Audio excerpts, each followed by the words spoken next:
नमस्कार प्रणाम दोस्तों, कैसे हैं आप सब। दोस्तों इस रील वीडियो को देखने के बाद खूब हंसी आ रहा है, मतलब मजा आ रहा है। देखिए खेसारी भैया कैसे अखिलेश कश्यप जी को भगा रहे हैं कि हटो हम अकेले डांस करेंगे पारुल यादव जी के साथ में। मतलब कि खेसारी लाल यादव जी हमेशा कॉमेडी लगाने का कोशिश करते ही रहते हैं। तो हम कुछ साउंड इफेक्ट भी लगा दिए हैं जिससे आप लोगों को मजा आया होगा शुरू में देख करके।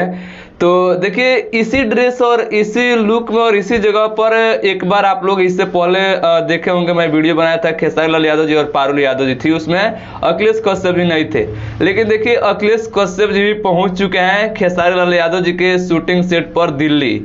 और मुझे लग रहा है कि अखिलेश कश्यप जी पहुंचे हैं दिल्ली तो अन्नपूर्णा फिल्म्स के लिए भी जरूर कुछ नया धमाका शूटिंग होगा। और अखिलेश कश्यप जी बोले भी हैं कि इस क्या लोक गीत में खेसारी लाल यादव जी का और शिल्पी राज जी के आवाज़ में शायद बोले थे कि बहुत जल्द एक ब्लास्ट गाना आ रहा है।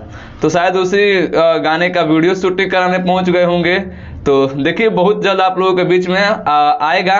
बाकी आप लोगों को ये रील वीडियो देख करके कैसा लगा, क्या कहना चाहेंगे कमेंट करके बताइएगा। और वीडियो अच्छा लगा तो लाइक शेयर कीजिएगा। मिलते हैं नेक्स्ट वीडियो में।